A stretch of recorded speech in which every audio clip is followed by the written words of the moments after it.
Live from Lincoln and broadcasting across the state of Nebraska, it's the Average Joe Sports Show. This is the place for Husker sports with the biggest names, the best interviews, and all the inside scoops. I got a front row seat with a big tub of buttered popcorn and a greasy half-live chicken leg. Now, here are your hosts, Chris Schmidt and Elijah Herbel. Welcome to it, weekend editions here. It is the Average Joe Sports Show, full force early on a Saturday morning. Good to be with you. The pride of Fairbury's Bill Doleman, Elijah Herbel, Mr. Mark Kraynak in the show.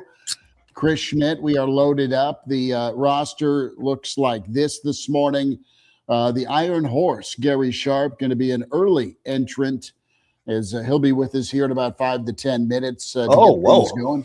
Changing things up. Graduation to attend. So graduation day? Yes. Gary's graduating? No, Sharpie's graduated a long time ago. Professor Bill Doleman has a lot of work and applause in front of him. Don't worry, today. there was a cyber attack at UNL, and so nobody's getting any kind of diplomas now. So you don't have to go. We got to get into that. That's hilarious, by the way. It's not hilarious because Junior was busting it all week for his biology final. It's kind of funny.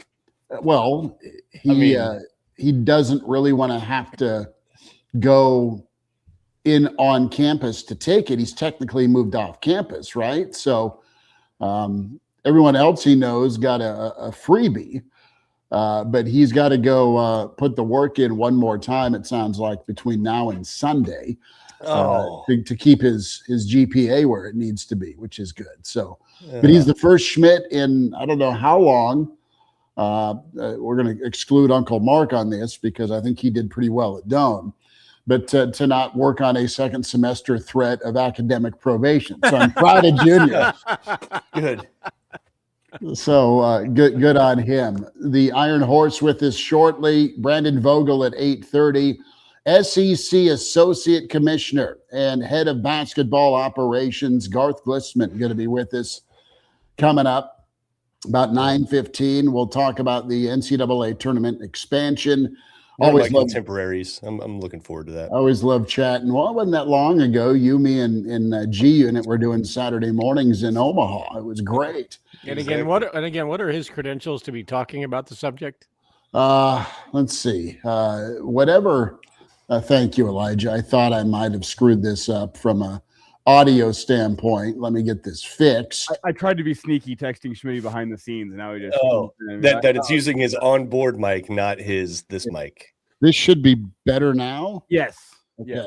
Better now. Yeah. This is coming up, and then Iowa Russ a little bit after 9:30ish as Iowa Russ, dear friend, and the person I owe this 999 challenge to today at 2:00 at Haymarket Park will reveal what Iowa monstrosity I have to wear while trying to conquer 9 hot dogs and 9 beers in 9 innings. And if you've somehow missed it, Schmitty paying up his debt for the Sweet 16 challenge, I was going to ask you, Schmitty, what preparation work did you do last night as you prepared yourself? Because the Huskers, they prepared themselves for the weekend. Yep. Run ruled the Iowa Hawkeyes. The Bats came alive. Yasa was fantastic.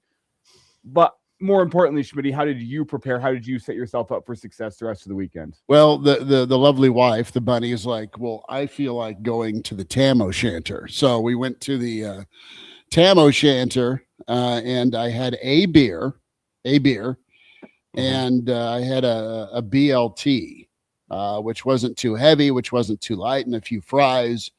Then I went to bed. Watched a little World War II thing.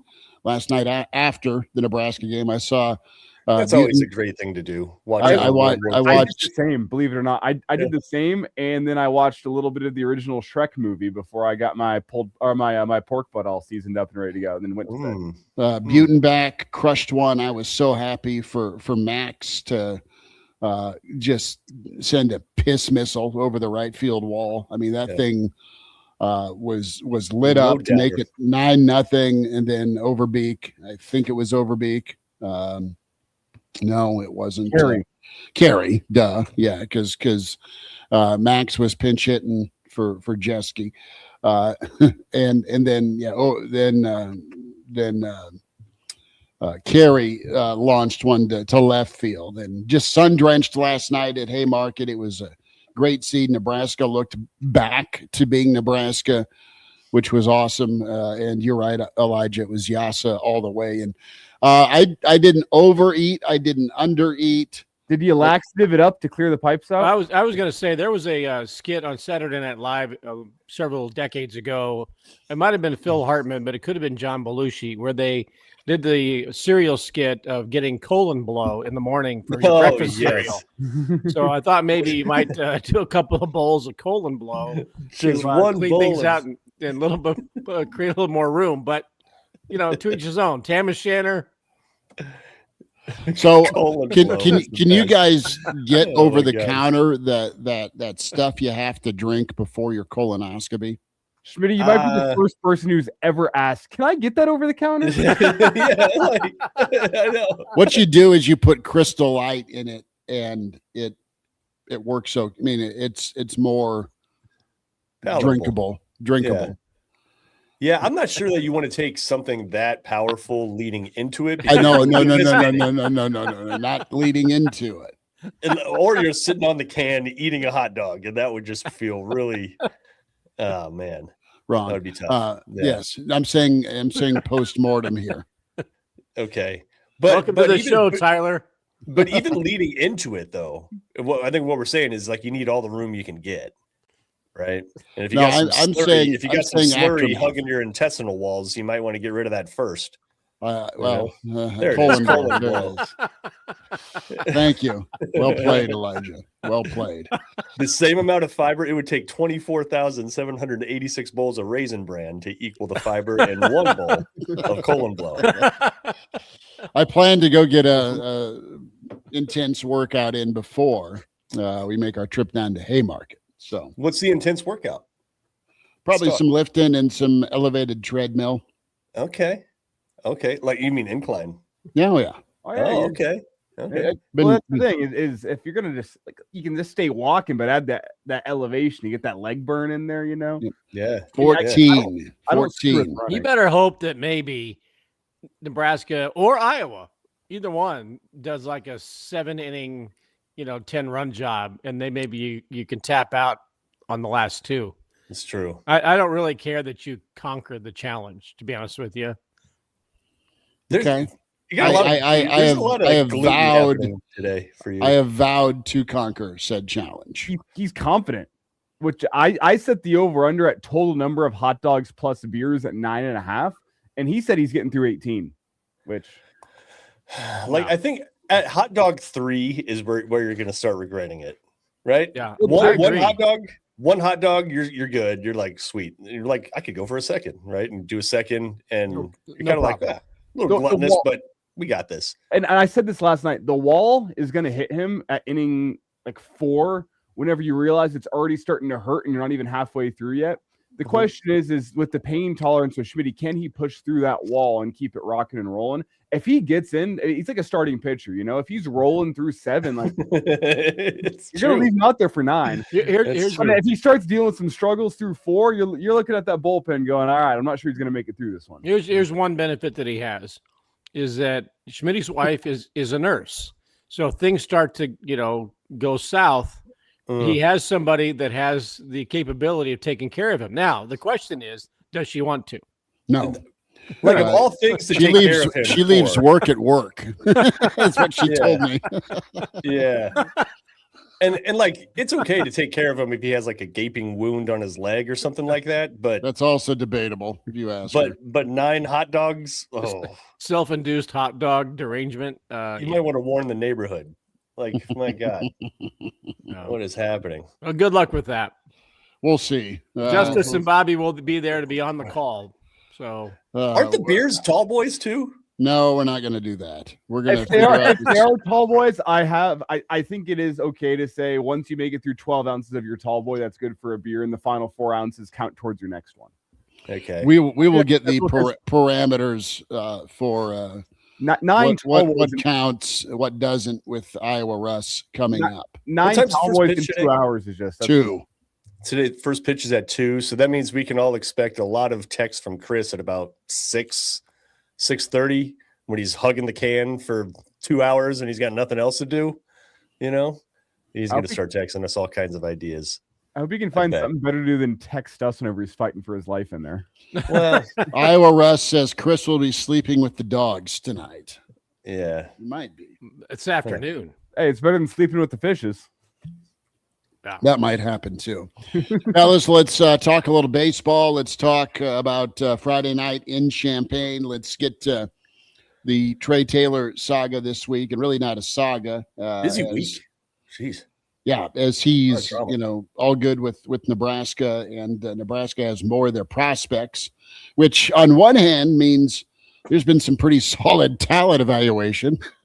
Which is nice if you're Nebraska for the 2027 recruiting class. But with this Husker baseball team, they did their job last night, got off the kind of the schneid they were on with how bad Ohio State treated them, and good offense, good pitching, and they got out of some trouble. I mean, it wasn't awesome control. You had base runners quite a few innings last night for Iowa, and it was either walks or hit by pitches. I mean, Nebraska beaned 5 Hawkeyes, which it was kind of comical, but it could have got problematic. But Nebraska found their out pitch or made the necessary play to get out of an inning and leave runners stranded for Iowa. And then Nebraska just able to kind of keep cashing in. And they looked back to form, fellas, with just how hard they hit the ball. I mean, that's the one thing is Nebraska, the majority of this year, has just had just insane numbers with the speed off the bat, how hard they've hit pitches this year. And they got back to form that way, which was nice. Got really good pitching, got the long ball going, and kind of got back on the right side of things. And confidence is key, and you take that momentum. Kansas got beat by West Virginia. That's a fight for the top spot in the Big 12. That's another storyline with this regional discussion. It's not dead at all for Nebraska, but this is step one of 6 or 7 that need to happen for Nebraska to get back in this conversation on top of whatever they do in Omaha. A sweep this weekend would not erase what happened last weekend, but it would go a long way. And thankfully, West Virginia helped out Nebraska. But as I said yesterday, Nebraska's not playing like a top 20 team hadn't been for the last couple of weeks. Even though their RPI is 18, they've not played like a top 25 team, and they need to regain that. And they had about as many hits last night as they had the entire trip to Columbus. So they need that again. They need a sweep. They need a 10-run game last night and just keep that momentum rolling. The Iron Horse is upon us. Gary Sharp at his graduation Saturday. Sharpie, you're strolling downtown Lincoln already. I love it. Yeah, things get a little crazy when you have graduation. So you're trying like different families. You got the kid's girlfriend's family. The kid is hungover. He's got to be at PBA by 8:20. So yeah, it's looking dicey. Yeah, he's at least up, so we know that. But I don't know how much sleep he's had. So yes, we are driving. I just walked out of the Cornhusker Hotel where Iowa is staying. I said, damn, that sucks to get shut out last night. Yeah, and then you just kept walking. Good morning. I said, you know what? I go, it's a lot different in the spring than it is in the fall. Yeah. That's pretty good. As the Iron Horse is incurring internet issues, as he is going to hopefully try and reconnect. But this is that's a good shot there, Gary Sharp. Damn glad to meet you. Fly as hell. Yeah. Well, he's got the Ray-Bans going on, I think. Sure. Yeah, those are solid. Trying not to get hit, I think is what he said. Okay. By another rocket coming from Haymarket Park. Yes, he is dodging the Max Butenbach home run. Mm-hmm. Yeah. There we got you. Yeah. All right. Sharpie, go ahead. We got your reset. So Nebraska off on the right foot last night, and you've got this whole Nebraska Iowa thing. The Husker fan base can smile about being able to drill them at least last night in one sport. Yeah, well, I heard what Bill said there right before I came on. I think when the season is over, last night's going to be one of the more important wins because they had to win, especially off of Ohio State. But they also had to establish that, okay, Yasa's now the number one guy. He has to get through the first inning. But they also put up a 10 spot. They only scored 15 runs in their last 5 games. And that was really kind of the disturbing thing in Columbus is they got shut down by that Ohio State pitching staff. So I think the way they went last night where they had a win, they won, they put up a 10 spot. The starter was really good. I think that's going to be one of the more important wins. Now, what does that do for 2 weeks from now? Who knows? I think, Nebraska's got a good resume. Is it Nebraska USC for the final spot? Is it Nebraska Oklahoma, who got walked off last night down in Fayetteville against Arkansas? I don't know. I think during the course of the remaining games, I think Nebraska's got to find a way to one of these series against Iowa or Minnesota go 3-0, the other win 2 of 3, and then you have to win Tuesday in Omaha. And I think if you do that, you're in a good spot before you play on that Friday in Omaha in the Big Ten tournament. And I'm getting kind of giddy here. We'll know if before the Big Ten championship game on that Sunday, if Nebraska's involved, we'll know if they're hosting or not. But I think the other thing is, wouldn't you love to see Nebraska go up against UCLA? UCLA, guys, is 45-4. It's ridiculous. But I'd love to see that. But I think that's the path to me that Nebraska puts themselves in the solid discussion to host. They just can't be in the discussion of, oh, they lost. Like you stumbled against Iowa, you stumbled against Minnesota, you stumbled against Creighton. They have to stay in the discussion on the positive. Yeah. By the way, the Ohio State game, the whole series, not the game, but the entire series smacks to me of Ohio State doing something preparation-wise, like really specific, like really narrowing in on Nebraska, because the way those pitchers aren't that great. They're just not. They're a middle of the road pitching staff, but to have that consistent of success game after game after game, arm after arm after arm, what do you think they found about Nebraska that they exploited that I'm sure Will Bolt now recognizes as a whole that they're closing? I think, Mark, we talked about this when we were on, all of us were together on Sunday. I think soft tossers cause Nebraska problems. I think guys that are soft tossers that change speeds and they frustrate Nebraska. And you see that like the second time through the order, it looks like guys are pressing, they're swinging at pitches they don't normally do. So I think those kind of pitchers, I think, cause Nebraska problems. But last night they had a lot better approach at the plate. They got going early. They hit the long ball. But let's also get to the bottom line of Nebraska in play to host a regional. They are a much different team at Haymarket Park than anywhere else. Yeah. I mean, they're tough at home, but they have a different identity on the road in certain big games. So that's why you want to get a good enough resume where you can host. But I think their approach at home is different than on the road. But those soft tossers for Ohio State, and give them credit, I mean, they were able to miss a lot of bats, and I didn't think that was going to happen. I wonder when the committee goes through it, when the committee is making that selection, because Nebraska is basically a bubble, right? Is a bubble host team. Are they going to factor in things like likely attendance? Like if you're coming down to USC versus Nebraska, USC will be lucky to get 150 people there. Same thing with Kansas. Seriously, and so will that factor in? Will that help tip the scales? All other things being equal, do they even use that as a consideration for ticket revenue and then any kind of ratings that they could get for any of them that are televised? Damn it, we're gonna have to wait until after he graduates again. Yeah. Bill, what's your feel on that? Elijah, we'll get Sharpie reconnected here. I think that is one of the unwritten rules of baseball, if you will, that when they want to say, especially in a sport like baseball, where the gate is going to be sort of not that you're going to make a ton of money, but it certainly is. The product does look a hell of a lot better if there are people in the seats, right?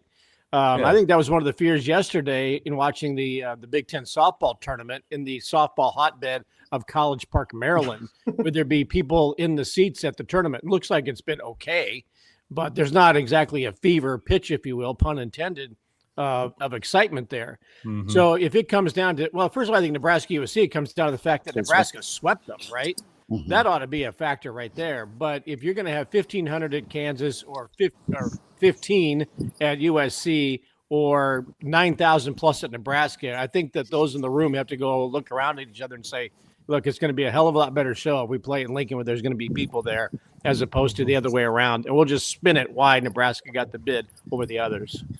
Yeah, I think one of the things is, financial. Nebraska put together a very aggressive package. They also kind of look at, Midwest representation. Now, KU is going to host, and KU is different, man. They're packing that ballpark. It only seats 2,600, which is on the small side, but it's become an electric factory. They set, when Nebraska played down there, they set their all-time attendance record.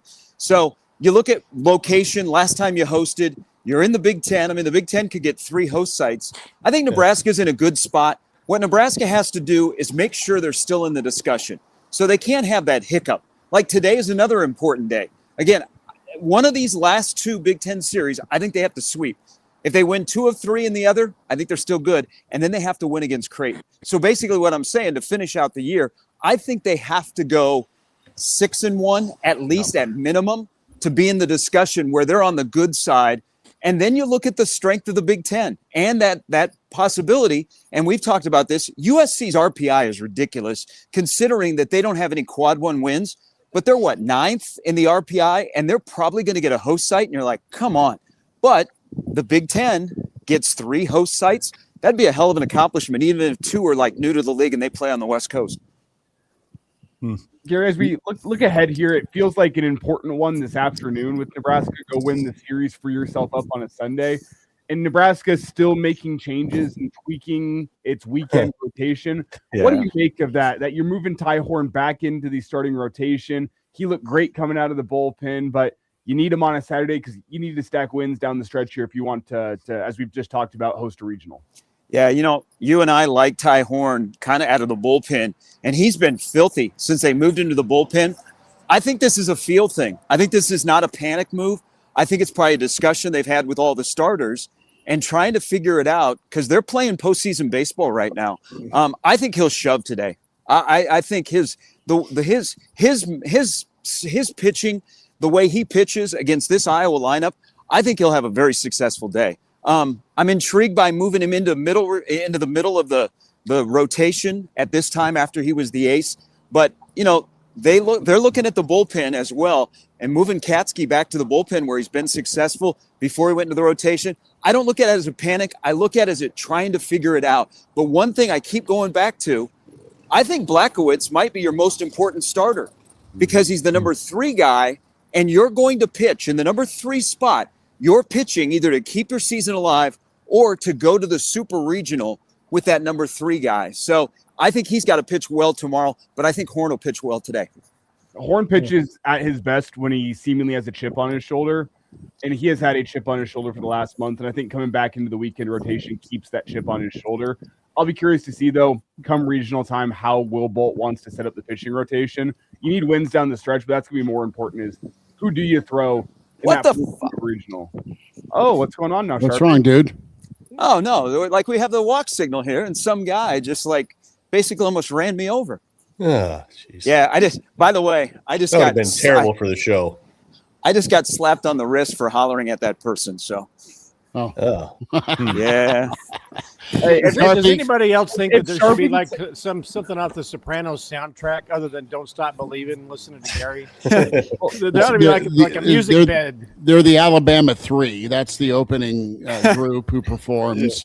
Woke up this morning. I will say, Gary, if you would have gotten hit by a car, I would have clipped that thing and put it on social media so fast. Oh, man, we would have went viral. Not "Are you okay?" Not 911 near the Cornhusker. Is man down. Before the ambulance picked you up, that would have been on Twitter. That would have been rough. Sharpie, that's the guy. That's the guy. That's the guy that almost hit me. That looks walk like an Uber walk black. up to him. Do a true man on the street. Black. There was somebody getting in the back of that. That was an Uber Black right there. Well, he almost turned me black. Yeah. That would have been Sharpie, a thought on Mo Purify, the second out of West Side. I know you've seen him, and Nebraska picks up his commitment. Also, Ohio State's late run on Trey Taylor and Taylor and his family's response. And then Pittman, of course, out of Central, getting tires kicked by the U, and also Ole Miss. So let's ballpark some recruiting protection that needs to happen for Nebraska. And that can happen this fall, obviously, win ball games. But right now, you've got a high level of 2027 kids that are not being left alone. Yeah, let's first talk about Mo the second. Timing is everything. Whoa, hey, hold on, look at this. You're racing? No. There's a cop that is like going crazy on a pedestrian. Okay, back what I was saying about Mo. First of all, we all have great memories of his dad and the fade, and him to Zach Taylor was a great combo. Timing is everything, and he's kind of in limbo, looking for a place, and Nebraska had a spot. He's a hell of an athlete. I don't know how soon you'll see him on the field, but he is a great athlete. I mean, you want to see how athletic he is, go to the state track and field meet next week at Burke. He's somebody that, he's got mannerisms like his dad. He's long. He's got long arms. He's very smart. I noticed in that West Side offense, he's a great route runner. So, he's coming into a deep wide receiver room. I think it's, you're trying to make your roster as good as possible. And if you have spots, you try and accumulate as many good players that you think you can turn into better players throughout their course of their career. And I think Mo is that possibility. I don't know how soon he gets on the field, but I think it's good to have in your program and then build him up. Now before we talk about Trey Taylor, let's talk about Torrey Pittman. And I've been pretty consistent with this. So you look at the rankings of Pittman and then you watch him play, and maybe this will be different in the transition from be different. And he's a transition. Yeah. Oh, we lost you a little bit, Gary. Hold on. We're gonna rewind. Pick us up at transition. We'll see if Sharpie connects. He is walking and talking on his way to graduation. Sun-drenched, beautiful morning Saturday as folks are headed to PBA. There we go. We got you there back. He is. We lost you at transition. No, we still we're talking about. Oh man, Pittman. This is. I hope there's better Wi-Fi installed. Have you noticed where Gary is? I'm wondering if he's just making up all these issues so he can hop into Barry's real quick. I know. Yeah, exactly. The sun's behind him. There's the Barry's entrance. It looks angelic, quite honestly. Can't hear you. Oh, yeah. He's in there with a lot of other dads that are going, no more tuition payments. Oh my goodness. Yeah, that's the way to go. So we'll reconnect with Sharpie. Who did the cyber attack, by the way? Do we know who is? Russians, Chinese, Iranians? I think it was some kid that was afraid of failing History 285. Hey, do you have me now? Yeah. Okay, you got me now. Okay, so I stopped here. By the way, the farmers market, I think this is the first Saturday it's packed. So back to Torrey. So you look at his ranking and you're like, man, I'm getting ready to watch a 4-star guy. And he doesn't look like a 4-star guy every play. He would be like 1 out of every 4 plays. He would make a play and you go, oh my God, that's why he's so highly thought of. And then it'd be some plays where he would take some time off. And he's got to make a jump where he's more consistent. I don't blame Miami for kicking the tires or LSU. Miami came in town and they offered a freshman wide receiver at Millard North. I think if I'm Nebraska, I bristle up a little bit. I'm like, hey, you're coming into our state trying to take one of our in-state guys, but they have evidence. They can say, we were in the playoff. We've got momentum. Look what you'd be going to. So that's part of recruiting. I don't know what's going to happen with him. And to be honest, guys, if Nebraska lost him, I wouldn't be up in arms. He's got to be better as a senior at Millard North. I think he's gotten a lot of love off his summertime activity. I want to see him play in actual games, and I want to see him play more consistent because when he does, he lives up to that ranking. Now with Trey, Ohio State is 27, so they look. I was trying to fill in for you, Gary, anticipating what you might say. But I don't think I did a very good job. That isn't my dog. No. Well, we'll get Sharpie's take on this, but in the meantime,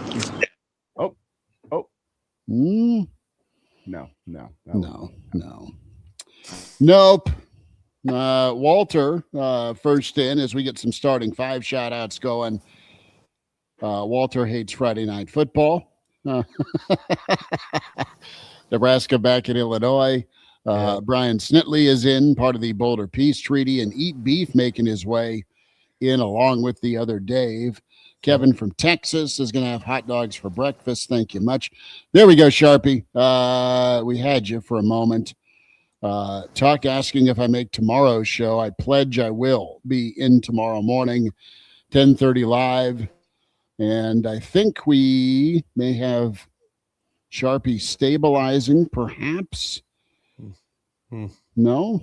All right. Well, we will get Sharpie's take before he has to head into the entrance. The other Dave says we need an average Joe Starlink. Well, we've had that down in Kansas City. Yeah, T-Mobile sucks. All right, buddy. We got you. Thank you much that sponsorship for your effort on this. Back to Trey. You were going to say something incredible. I apologize here. No, my service isn't good. I'm standing here, right outside of Lead Belly. I'm in the middle of the street, by the way. So if I get hit by another car, let's walk him forward a little bit then. I mean, you found a good spot. Stay right there, brother. Yeah, I can move around you. Hey, Mark, the show is greater than my life. All right. Well, that's the kind of dedication we need. So we lost you at Ohio State with them kicking the tires on Trey. Hey, it's Ohio State. They are the Ohio State. They didn't get who they wanted in 27, or they want more at that position. So they look around and who's got connections. Let's kick tires. Let's ruffle some feathers. It's a sign of, hey, Nebraska got a gem, an absolute gem at quarterback who Ohio State wants. I guess you could look at it that way. I also appreciate, I think as we found through this process, Trey is pretty consistent in his message and what he believes. Yeah. Move to the right. Mature. There we go. Hey, how's it going?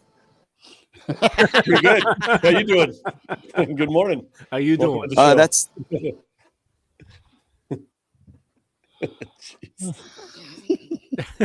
I know that for years. I think we have our thumbnail.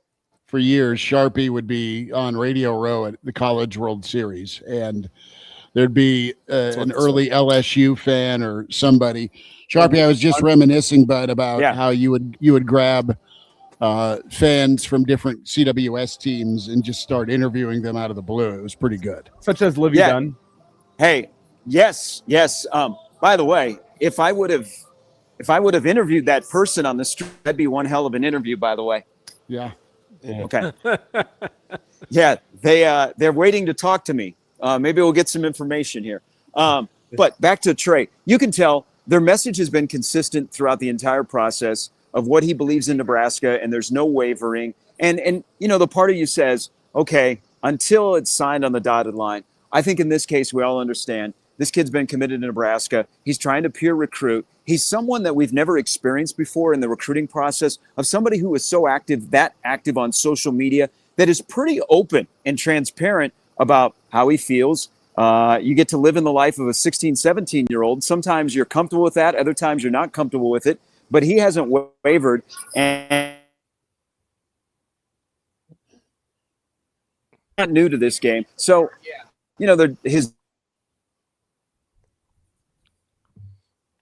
the effort Elijah.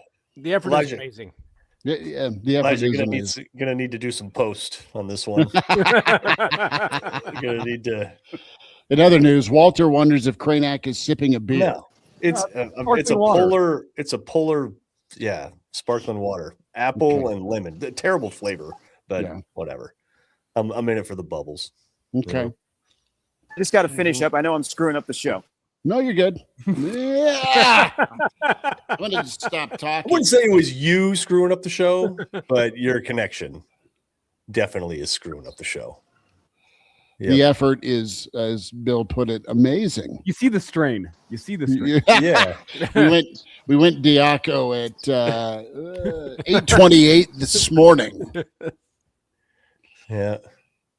Huh. One final Marty unit. I don't know. Anytime we try and respond to him, this is the Seinfeld episode where they're trying to find their car. Yeah. The parking garage. Is that it? Yeah.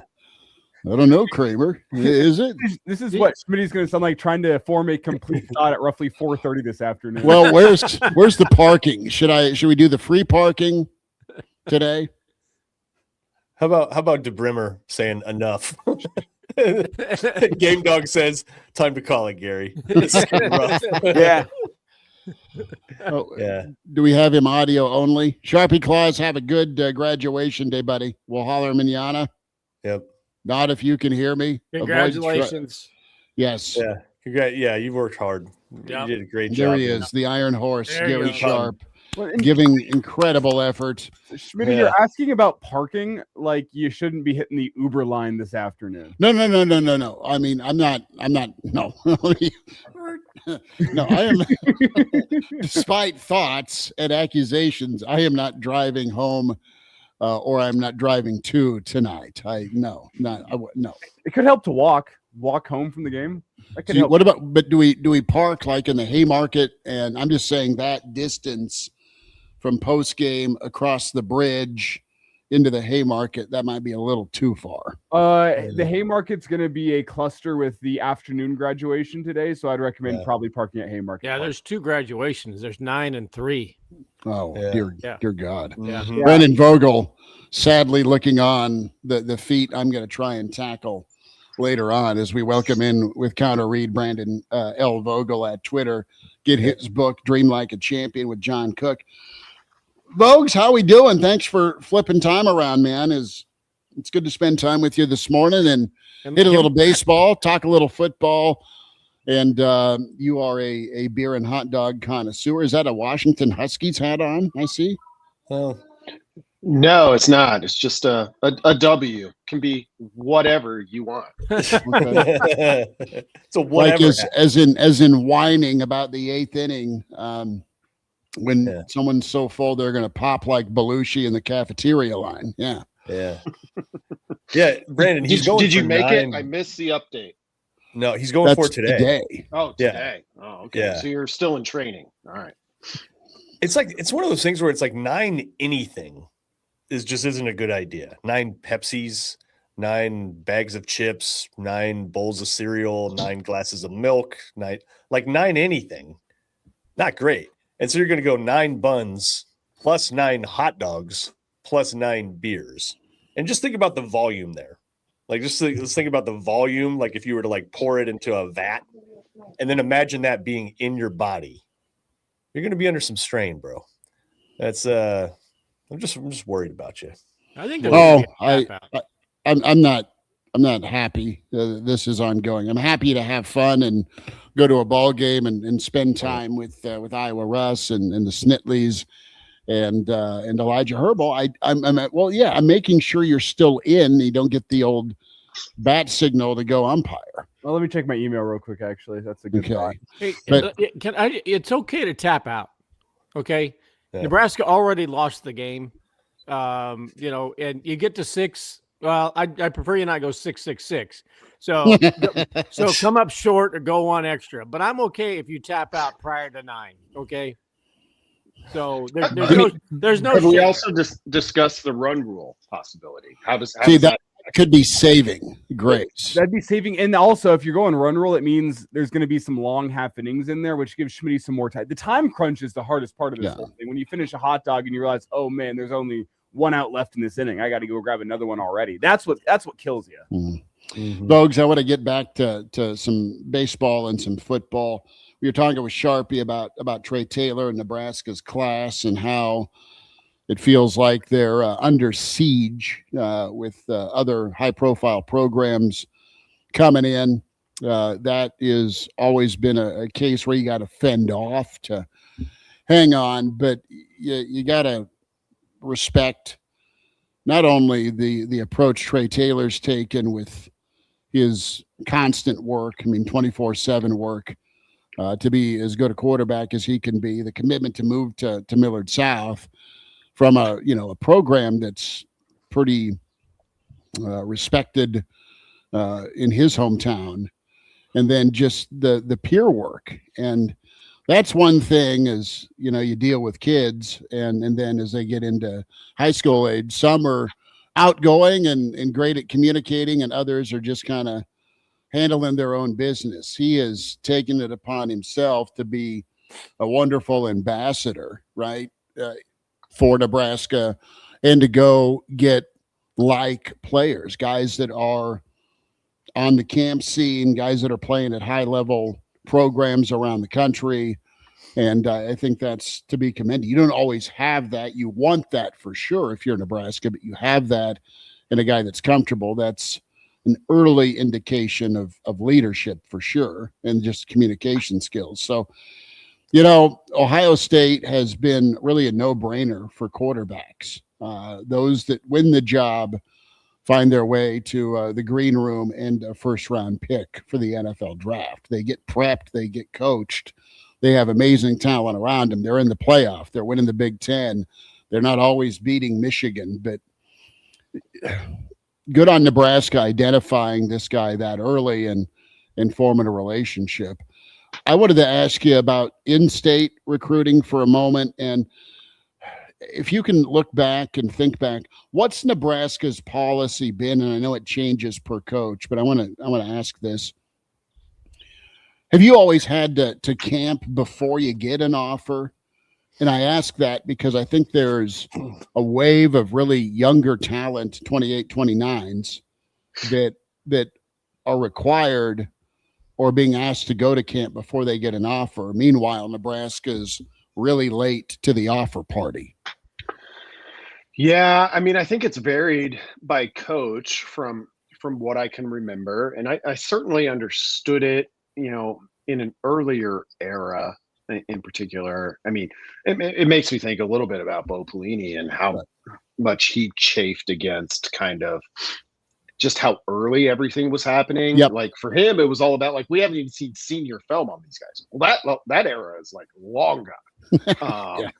So and now we're talking about, can you get them to camp before their senior year or even earlier?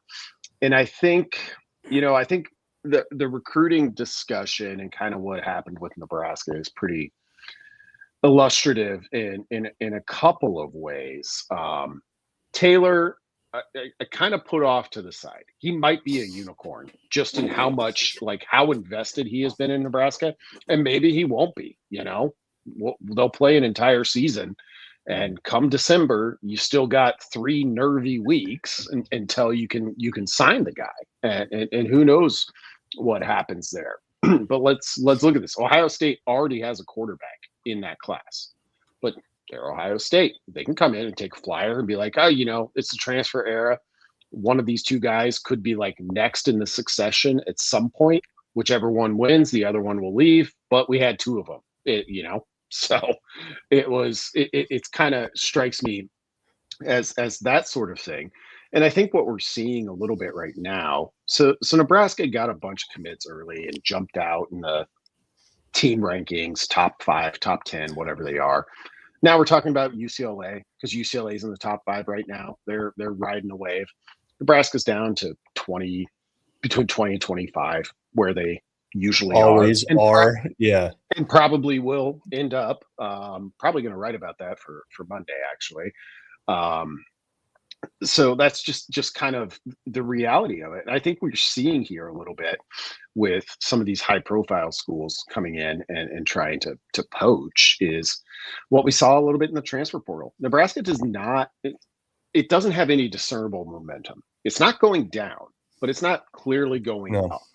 And you're gonna have a problem with that. With the example of Pittman, which seems like a more likely potential flip candidate in my mind. Like, yeah, it's LSU and Miami, LSU's already offered 7 safeties, 4 of them committed elsewhere. So like they're 7 safeties higher than Pittman.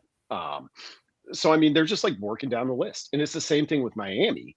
And it's the luxury you have when you're LSU, you've been really good recently, and you've got the Lane Kiffin thing, or you're Miami, and you just played for a national title a year ago. Like it's a trump card against what Nebraska has shown, and I don't know how much there is you can really do to protect that, other than back to your original point, Schmidty. Sorry, it's a very long-winded answer. No, you're good. Like get in early. Like that has to be your advantage. I think particularly with in-state kids. Like you can always, it's unfortunate you don't want to do it. You can change your mind later, but your advantage is being aware of these players before everyone else is. And it's even hard to do that in your backyard, as we've seen recently. And how much effort is being made by this staff to get in early and identify, dare I say, junior high talent in 7-on-7s before they even get to high school? And look, and you all know my feelings about this kind of stuff, but if Nebraska's got to protect the home court, how well are they? What kind of effort is being made to identify that talent that you have to keep tabs on for the next 3-4 years? I mean, they offered Trey Taylor well before his into his sophomore year, right? Prior to his junior year. So they identified him somehow, some way, somewhere. But if you're going to do that with your own in-state talent, are you creating the relationships necessary and you're willing to invest in whatever's going on with Abdul Muhammad and the Warren Academy and everything going on in Omaha, or trying to find the Carter Nelson needle in literal haystacks around the rural areas of Nebraska? Are you committed to that? This goes back to discussion we had, I think, sometime last week. Who on this staff has roots in Nebraska that doesn't need a GPS to get around the state? Let alone finding talent, finding the town. That was Mike Eckler, I believe. No. And Foley, he made his little Nebraska tour. I mean, yep. he wasn't born with a Nebraska map in his pocket, but he put in the effort early on. Yeah. Give him that. And they ran him out of here. Yeah. I mean, it's tough to. I think it's hard to make the case right now that Nebraska has its state like on lockdown. And I'm not talking about where players go eventually. I'm talking about other major programs coming in and offering freshmen that don't have a Nebraska offer. And maybe that's a one-off. But, there's just not much of a case to be made, which doesn't mean it's not happening and it's just not public. It could be.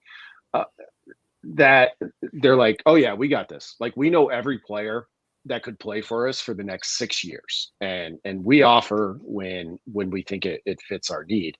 But it's also different, I think, when you're in one of those out of the state programs and you see a guy like maybe he has great track numbers, maybe you like his film, whatever it is. It's hard to tell with a freshman, right? And you take an offer, you're like, oh, we're all the way down here in Miami, but it'll get attention. We'll see what happens. And if it's not him, like, guess what? We're going to offer 34 other wide receivers in this class. Is the game now though, as much about like, yes, you would like to have just a top 5 signing class or top 10, that would be great. But with how transient the roster is the game now more about just develop a relationship? Because even if you don't get the guy the first time or second time around, if you can be that third transfer choice, great. Because I mean, truthfully, like no matter what Nebraska ends up signing in December, are we going to put just a ton of stock in that? Like, oh, that means in 3 years when those guys become upperclassmen, that's when Nebraska's like, no. People are moving around so much. You just want to be in consideration at some point in that player's 4 or 5 years. Yeah. Well, I think we're about to find out with this Matt Rule era, because like that's kind of where Nebraska's at sort of naturally through this, transition period, although it seems like college football's in a permanent transition period for the past couple of seasons. But Nebraska is kind of a more conventionally built roster. Like, their first couple of classes are getting to be upperclassmen now. They've added through the portal, but they haven't been Texas Tech or Lane Kiffin's Ole Miss in terms of that. So Nebraska does feel a little bit old school. So it might determine, while we can look at it nationally, but I think it will say something about the validity of that approach in today's game. And it'll say something about your ability to develop those players, because in some cases, and I don't fault Nebraska for this, a lot of cases I thought it was the right decision. I think they favored retention over, making the biggest offers possible in the transfer portal in some cases. And that's their bet. It feels a little bit old school, I think, to your point, Mark. But we'll see. Results on the field is kind of the only way to measure. There's a couple of kids I want to highlight that are in the pipeline in state that you know about as far as an upperclassman on the offensive line. That's Parrish, the kid out of West Side, and then a sophomore right now out of Malcolm DeWard. He's not really done a lot of the national camping yet, so there's not a star associated with him, but his film looks good, and Malcolm's talented program. He's 6'8", 300 pounds, and can move. And he moves just so fluidly. Like and again, it's high school film, and I'm not knocking it, but it's not. You got to project and be right, obviously, with your investment on the offensive line. But he's just downhill. He's fast. He's Elijah painted the picture, 6'8", 3 bills, and it's not lumbering. It's not basketball trying to play football. It's offensive tackle that kills people. But does he have a Nebraska poster on his wall? No, he does not, because they've not even offered him. And I'm not putting the offensive line folks on blast, because I think they need approval. I don't know this, but here's my speculation. I think if it were up to the offensive line coach, he'd offer him yesterday. But there might be a hard and fast rule right now where you got to go to camp to get an offer. He's not been offered by Nebraska yet, and wasn't even the first offer because he's not been to camp yet. Well, Iowa State's in, K-State's in, Minnesota's in, Missouri's in, Northwestern in, Wisconsin's in. I mean, Iowa has done nothing but put their entire recruiting class from 3 years ago into the NFL on the offensive line, and they're looming. And you don't have an offer yet from this kid. There's been communication, but you don't have an offer. And this is, again, for 2028, but you better get him now. And Bill, I don't know that there's a Nebraska poster on the wall because there's no offer. Well, my concern was there one when he was 5? Was there one when he was 10? Was there a poster on the wall when he was, going into high school? And has that been taken down now? That is there lifelong interest in being a Husker around here, and who's cultivating that? That's the problem. Well, Vogues, go ahead. No, I would share those sentiments. Like, the interesting thing with in-state recruiting today, I think, is does those type of prospects being local give you something extra? Like, do you get 5% more of a chance to land a player because they're local? And I think in some cases you do. In this case in particular, it's like, why? What other 6'8" tackle with athleticism are you going to go out and compete for from California or Florida or Texas or anywhere in the country? Like, even if it's like, well, yeah, he's right here, he's in Nebraska, maybe that gives us 2 extra percentage points to land him. He's close to home, brother. Yeah, that seems momentous. Like, hugely important, like hugely worth it. Just those 2 percentage points. And I think, to Bill's point, it used to be a lot higher than 2%. It's not now. Like, we can pretend it is, but it's not. And it's not all about Nebraska's performance on the field, though that has a lot to do with it. It's just a different world. So that becomes the thing. Like, if you have a player and you evaluate him, and maybe you're waiting for him to show up at camp, and you're like, he's a little bit borderline. It's like, okay, well, go get that guy someplace else. Like, if you think you can, good luck to you. But for me, I would be trying to maximize every potential advantage, no matter how small. Well, and I feel like in today's recruiting era, a scholarship offer might not be what it was 20 years ago. A scholarship offer now in recruiting is like hey, we're interested in you. That doesn't mean we're going to recruit you, but here's your scholarship offer to open the lines of communication, say we're interested in you. I have one play from DeWard out of Malcolm, which, again, 20 minutes down the road, first play on his highlight reel. Like, you can look at it and see 6'8", 300 and go, that guy's probably got power 4 potential. I think it'll play here. Yeah. Maybe. Let's see. Hold on. Where are we at? Let's see there. Left tackle. Left tackle.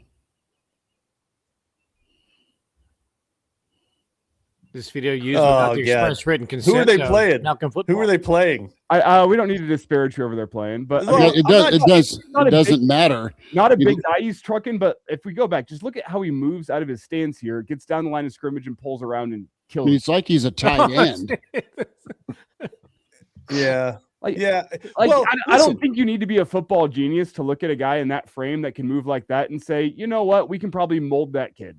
And Northwestern and Iowa and Iowa State and Wisconsin and Illinois, I mean, they like what they see. Well, I think people are going to slip through the cracks. If you look at what a staff has to do now, I'm not trying to make excuses or anything, but I just think you're in such a period of ridiculous transition right now that things are going to happen, because assembling your roster, developing your roster, and retaining your roster have all changed. It's all changed. So any kind of process that you put into place of just like, okay, we do this, and then when they're a sophomore, we look at this, and then we jump to this. It's all been turned on its head. It's all been turned on its head. And so I don't think the only teams that are doing well now are the ones that are just cutting huge checks. Right. Yeah. I mean, I was amused by the phrase scholarship offer.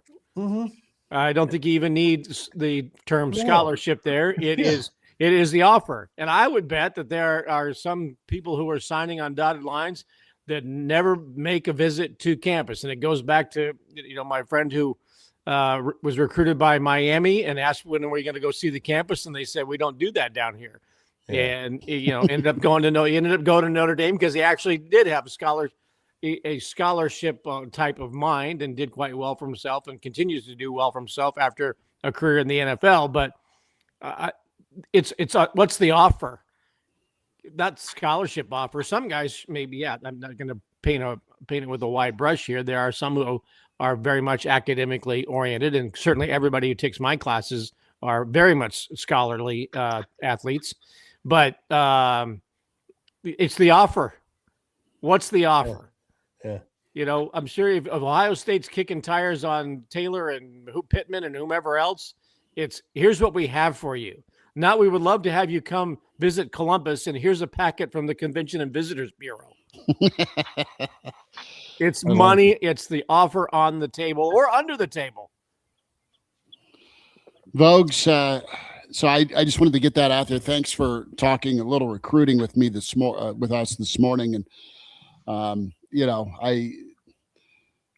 I also understand wanting eyes on somebody up close and personal. I understand wanting them in camp for a relationship build. I mean, there's validity to all of that too, but you can't, the weight of being able to offer first, if you're the in-state school, means a ton to family and players, I would assume. Never got that phone call for Junior, not his fault. Blame his parents on that one. But it would have been, you can imagine how important it would have been to be that first. It means something. It's planting the flag. Baseball, my friend. I want to get your take on baseball and softball here as well. Huskers UCLA today for Coach Herbel as they're going to try and do the postseason thing along with the regular season thing. Give me your confidence level right now with as we're on the outset of regionals for softball, and then we'll talk baseball too. How good do you feel about Nebraska winning the whole thing in softball?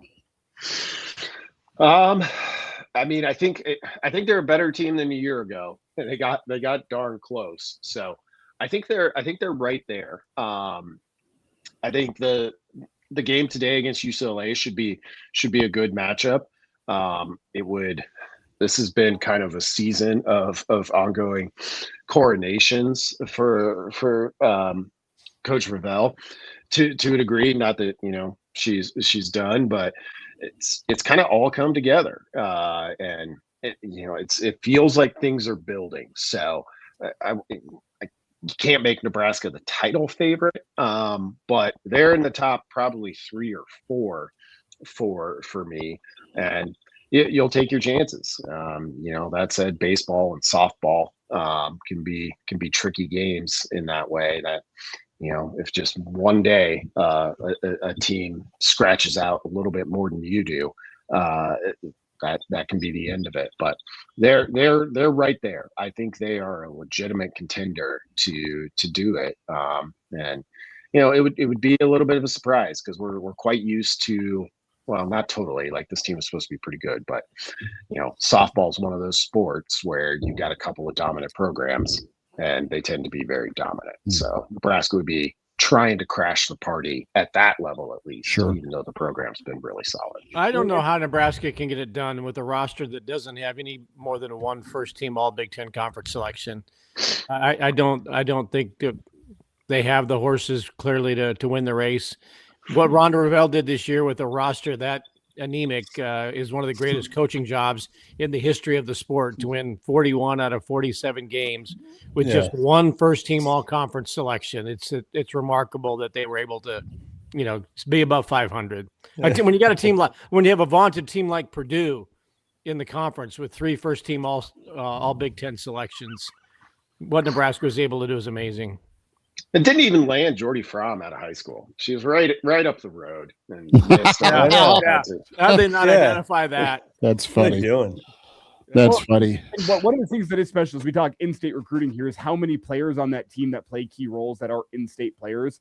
The most key being, in my eyes, not Jordy. Jordy was the key to building this roster, but the key to this team making a deep run into Oklahoma City is Alexis Jensen. And you saw why yesterday as she goes and delivers a gem of a performance that carries Nebraska into the Big 12, the Big 10 title game. That's one in the swear jar. Wow.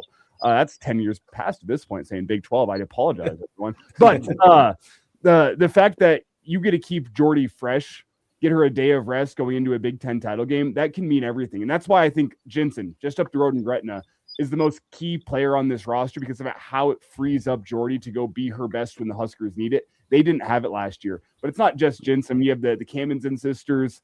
I know Kuzak was from Colorado, but still in that 500-mile radius. Like, it's a roster that's been built with players in the area, and then you sprinkle in some players from California and the South and whatnot. But it's a roster that's been built on the 500-mile radius with your most crucial players being in-state players.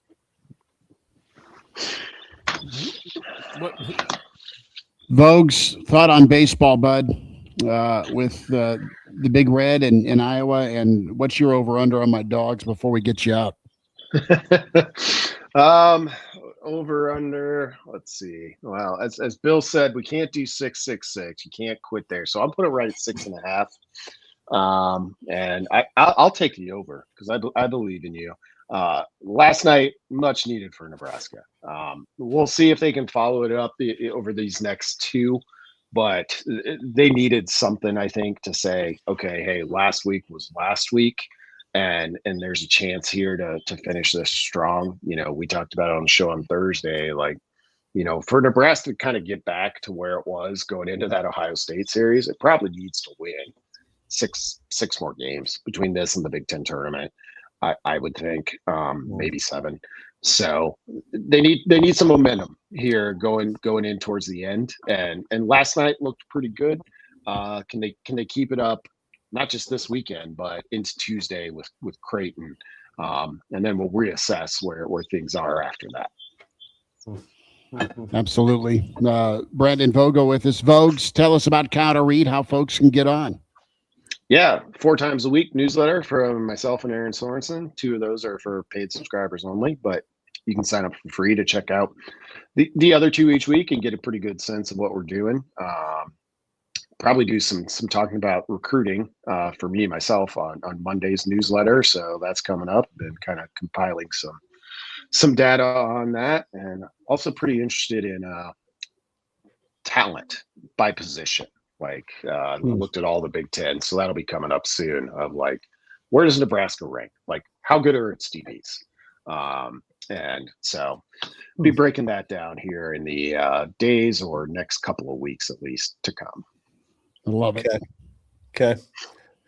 Vogues, enjoy your weekend. Appreciate you much. Carson told me after his one final that he was out with his buddies and he was getting home and he heard the birds chirping. So it made me say, oh, Vogues has the birds chirping every Saturday morning. He joins us, which is pretty good.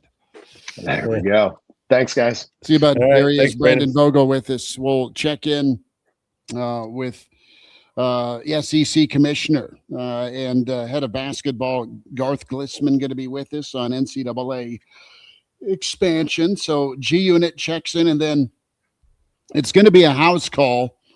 It sounds like from Iowa Russ. He is rolling over this way to do the reveal and drop off what Iowa gear I have to wear while doing this 9-9 challenge. You could also throw up on it. Well, and give it back. Yeah, you can keep creating space. I mean, there's nothing to stop that. By the way, in the comments today on the Average Joe, there is a heated debate over how good the O-line was. That's like a multi-month debate. That's daily. I know. I mean, you've got a faction of listeners and viewers that really respect the older and throwback teaching method of one Donnie Raiola, because that's how they were taught and that's how they saw good offensive lines perform. And then there's a faction and section of the Joes, and I never edit or censor the chat. You enter in, we love your input, but you got to survive on your own, good, bad, or ugly in the chat. Go ahead. I'll the definitive take for me on this, and I've been consistent on this for months now, is I've never played O-line, so I shut my mouth on it. Coach Raiola did not do a bad job with the starters on the offensive line. During his time here, the offensive line was passable. I give him like a B- to B grade with what Donovan Raiola was able to get out of them. I think the issue was he never quite developed the guys further down the depth chart. There weren't guys ready to step in if there were injuries to the starters. I felt like he spent a lot of his time developing those starters, and they did well, but the depth wasn't quite there, and it wasn't quite what you expect. You're bringing in an offensive line coach, I think, in Jeep Wade that has a proven track record of success developing not just the starters, but guys further down the depth chart and turning guys into NFL picks. So I think you can say Donovan Raiola was not a bad offensive line coach, but I think you probably got an upgrade with Jeep Wade. Well, and does pass protection enter the discussion here? Like, how good was that? And maybe that's nephew. Maybe that was nephew's issue. I think it was a two-way. I think it was a two-way street issue on that. Yeah. Either way, I don't know. I guess I'm not sure that Donovan earned vociferous defense.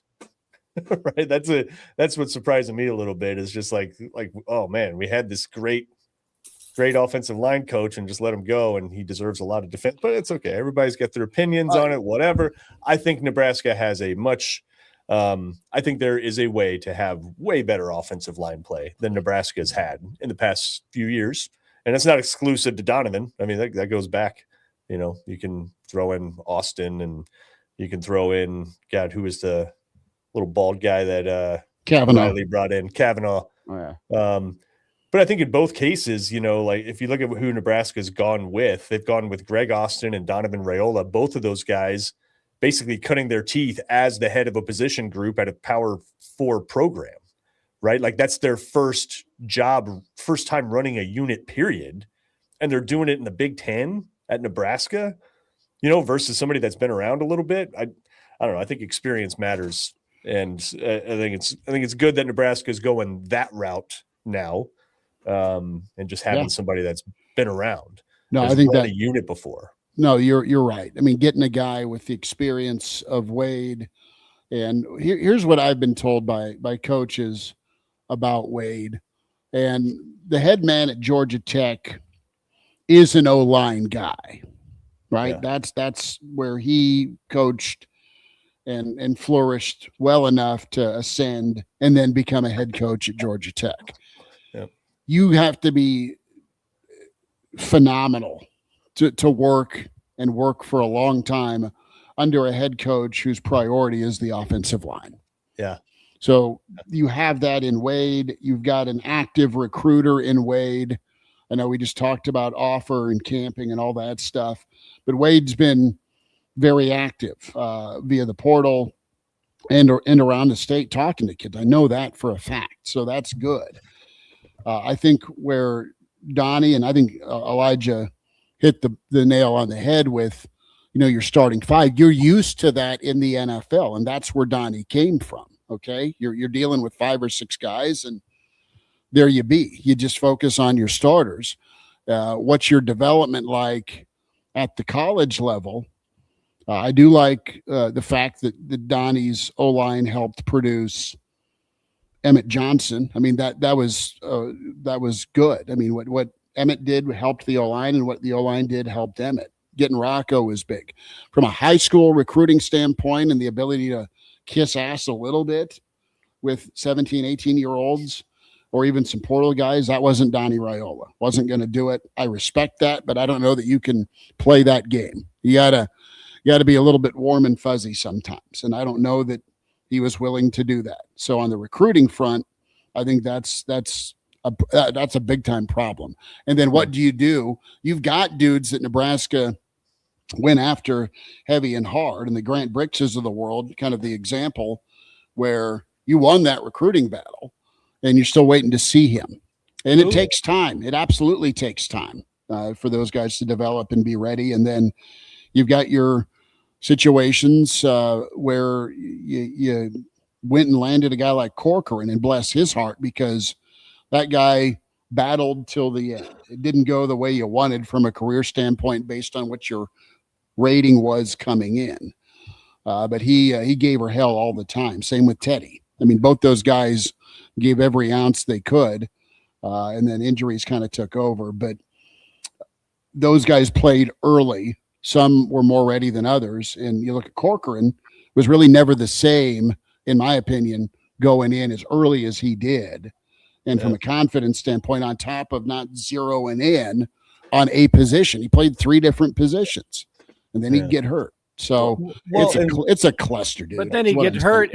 He'd get hurt, and then he'd have to play because nobody else had been. It was ready. Back. I mean, no one was ready. That was the craziest thing about some of the stuff that happened late last season. My fear with this is are the people brought in to coach going to be allowed to coach their way? Or are we or not? That's that's one of the reasons why Mike Eckler is no longer here. It's just not. It's. Are they going to be allowed to do what they do? Why they brought in to do what they were, hired to do, or is they're going to be meddling? As you look at Jeep style, I know some folks that have some offensive line coaches in the area that have got to sit down and hear seminars, coaching clinics with Jeep Wade already during a short time. and this is kind of the litmus test for how free is he able to be. His method and style of offensive line coaching is he wants overwhelming aggression and violence from his offensive linemen. He wants those guys firing off the ball, getting into the chest of defensive linemen, being super aggressive, being super violent. If you don't see that on the field next fall, I think some questions need to be asked, because that has been his style. That's what he wants at Georgia Tech. He wants violent, aggressive offensive linemen. But every coach will tell you the same thing. Every coach, every defensive coordinator, we're going to be the most violent and aggressive, defensive in the country. That's our goal. And then every other defensive coordinator in the country is saying the same thing. Every offensive line, we want guys who are violent, who will get after the D line and that can move and that are going to do this. And it's like, first downs and turnovers, or third downs and turnovers are the key to the game. My concern is are they going to be allowed to do what they were brought in to do with their personality, or is there going to be too much meddling and too much thumb on the scales from other parties who should not be in the room? And you can read between the lines all you want, but there's a reason why some guys aren't on staff right now. Well, I guess what I meant by that is compare, and I know we have Garth Glissman hanging out in the green room waiting to hop on with us, so we'll get to him in just one moment. Watch, and I think the test of how different is the offensive line will be look back at last year and compare it to this upcoming season once we get some game film with the first 3 steps from the offensive line. See how they fire off, their hand positioning, the violence that they bring. I think you should see a difference with how these guys fire off the ball in their first 3 steps. We shall see, though, that the film won't lie, and we'll get a chance to see that in the fall. Let's bring him in, the pride of Waverly and the associate commissioner with the SEC at a basketball, Garth Glissman, with us at Garth Glissman on Twitter. G-Unit, how the heck are you, man? Thanks for popping up early with us for the weekend edition. Reminds us of old times, man. Good to see all 4 of you. Can you hear me okay, Schmidty? We got you. You remember Kraynak, Mr. Doleman, Elijah, Sharpie and Vogues send their hellos. And, man, it's a glorious day here in Lincoln. How's the weather down there in Bama? Well, good memories of doing Saturday morning shows with you. But back when I was doing it it was you and Kraynak at that time on Saturday mornings, we went 7 to 9. So this is sleeping in comparison. Yeah, I still have my Red Bull though, Schmitty.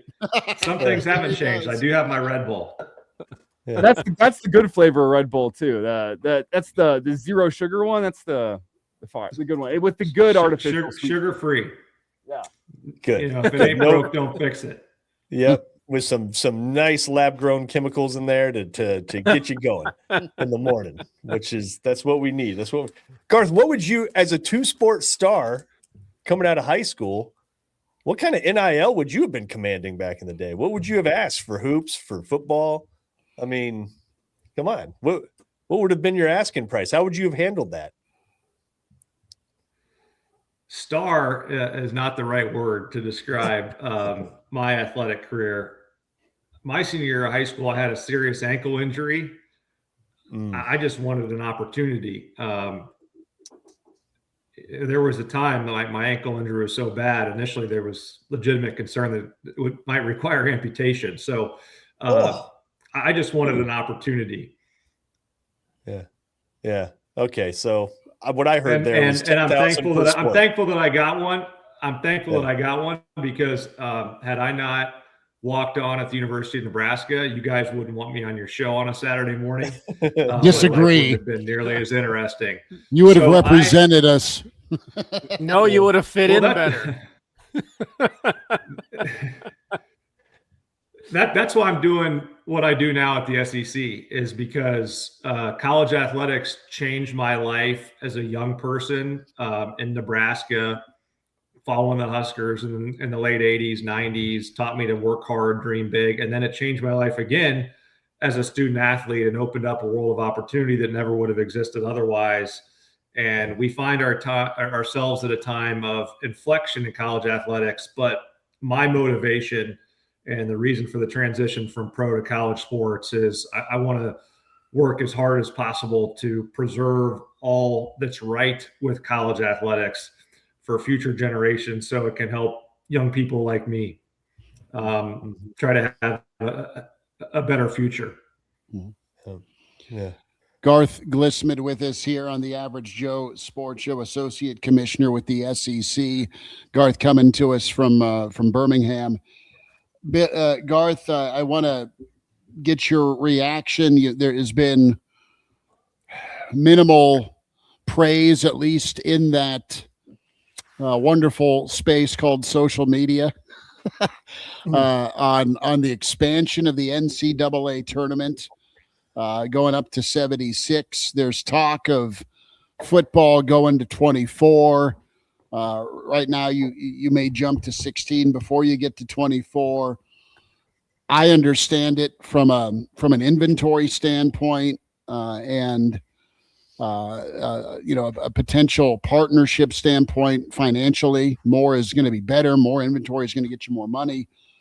And I think some of the early markings I saw with the tournament where you're going to have triple headers potentially, and the tournament could start for those play-in games Tuesday, Wednesday, Thursday. And we've talked a lot about on the college football front from a conference championship game, shifting that to, a play-in weekend with some automatic qualifiers. So a lot to tackle here, but you've been pretty deep into the discussions and the policy here with this NCAA basketball expansion. Walk us through it, man, and tell us about more being better. Well, we're among old friends, so I'm going to shoot you guys straight. So I had a vote on this by virtue of my role on the Men's Basketball Oversight Committee. I voted in favor of expansion. I get that it hasn't been met with overwhelming praise, as you graciously noted, Schmidty. You were very measured in your commentary. And I get that fans may not at this time love the change. And I'm not trying to come on your show to convince fans to think differently, but I do want to try to help explain the change. Sure. And you alluded to it at the top, Schmidty. There's really two factors driving this expansion. The first is the financial pressures facing college athletics, primarily due to player compensation. And this expands the inventory, as you noted, allows college basketball to have more games to sell and distribute to the membership. That's really important given the financial pressures facing the industry. So I want to acknowledge that up front. This is driven in large part by finances. The second factor from a competitive standpoint, obviously I'm coming to you from SEC country today, but I think everyone in Big Ten country should listen to this point as well. The emergence of super conferences in recent years, 16-team SEC, 18-team Big Ten. Previously, those teams were distributed among a larger number of conferences. And so you now have conference records that look very different on Selection Sunday than they did even just 5 years ago. Here's a statistic for you. In the SEC's 2 seasons as a 16-team league, we've had 2 teams, one each season, that finished under 500 in SEC play and then ultimately made the Sweet 16. So think about that. Sub 500 conference record, same season, make the Sweet 16. That's happened in each year that we've been a 16-team league. Arkansas in 2025, Texas in 2026. Let's take it to the Big Ten, which your listeners are understandably more focused on. Iowa last year made the Elite 8 after going 500 in Big Ten play. They were 10-10 in regular season Big Ten play. They went up to the Big Ten tournament in Chicago and split. So as of Selection Sunday, Iowa was 11-11. I'm not suggesting that Iowa was anywhere close to a bubble team on Selection Sunday, but as we were studying the brackets, 2, 3, 4 weeks prior to Selection Sunday, there was a period of time where things had gone a little bit differently. Iowa maybe could have found itself on the bubble. But yet they make them, they make it all the way to the Elite 8. And then obviously they knock off Florida in the second round. That one hurt for the SEC. They knock off Nebraska in the Sweet 16. I know that hurt for Husker fans. But the point is the notion that previously existed that, the old rule of thumb, Bill Doleman, I know you're going to concur with me on this. The old rule of thumb was if you were in a major conference and you won 20 regular season games and had a 500 or better record, you were an NCAA tournament team. That was kind of the old rule of thumb. But the reality is, with super conferences like the SEC and the Big Ten, conference records today aren't what they were. And this expansion creates a little more margin for error in leagues like the SEC and the Big Ten in a way that I think is proven to be necessary, as evidenced by the performance of teams like Texas in this year's NCAA tournament, or Iowa or Arkansas a year in 2025, as I noted. Well, I'm glad you did lead off by mentioning this is about finances, partly because that can't be ignored. But I think as you look back at the last couple of years of the NCAA tournament, you have seen fewer and fewer and fewer 12 and 13 seeds that are able to go out and pull the upset. It used to be a really common line for folks whenever you're filling out the bracket to pick, you know what, there's always a couple 12 and 13 seeds every single year that go and pull the upset. You're seeing that less and less. And part of what this expansion will do, and let it be known, I don't hate the NCAA tournament expansion. I'm not a fan of the college football playoff expansion, but that's a whole nother conversation. As I might be going to 24, but I think this could open up the door for more 12 and 13 seeds to have some matchups that could lead to some intriguing television come Thursday and Friday. Well, the 5-12 matchup, that was historically the sweet spot for mid-majors, Elijah, as you alluded to. And you can't really look at the evolution of the tournament outside the context of the transfer portal, because what's happening is that mid-majors no longer can retain their players. So the constant, you look at the data, and we'll switch sports here momentarily. The Big Ten has won the national championship the last 3 years in football. The Big Ten had more first-round picks this year than the SEC. So the narrative was that the SEC somehow was down. But then you zoom out to the 7-round draft, the SEC had more players drafted than any other conference in the history of college football. Why is that the SEC could pull that off in a year where the perception was that somehow the SEC was down? Well, it's because all the other conferences, their best players were filtering up to the SEC and the Big Ten. And the same, we see all of the same data in basketball. The number we had there were over 20 players, 20 NBA rookies this season. Okay, so 20 NBA rookies that played a regular season NBA game this year who played in the SEC a year ago. Wow. This is a concentration of talent that exists now at the highest levels of college athletics that is unprecedented. It's almost analogous to minor league baseball, where you have AAA, AA, single A, in the sense that you're filtering up. Players are able to level up on an annual basis, similar to how that has worked historically in minor league baseball. And so you have conferences like the SEC and the Big Ten that have a greater concentration of talent than ever before. That manifests itself in different ways. It manifests itself in fewer upsets in the NCAA tournament, and it manifests itself, as I mentioned, in record-setting numbers of, SEC and Big Ten players going to the NFL or the NBA. Garth, I'm just curious from a personal standpoint, kid from Lincoln, who's obviously comported yourself well as a successful professional, ascending in the ranks in the NBA, doing the same in the SEC here. But at some point, there you are in a room about to vote on something. You grew up filling out brackets. You grew up being like, oh my God, Bob Huggins is not going to get me through to the second round. Like the field of 64 is such a thing, right? The NCAA brackets. Was there any moment during that time where you just kind of pinched yourself a little bit, be like, oh my God, I'm actually involved here in, improving however people think about it, whether they think it's an improvement or not. Making the office pool bigger. Yeah. I mean, just like, was there any point during that time where you just allowed yourself to be like, this is amazing. I'm actually having an impact, significant impact on something that millions and millions and millions of people for decades, really look forward to.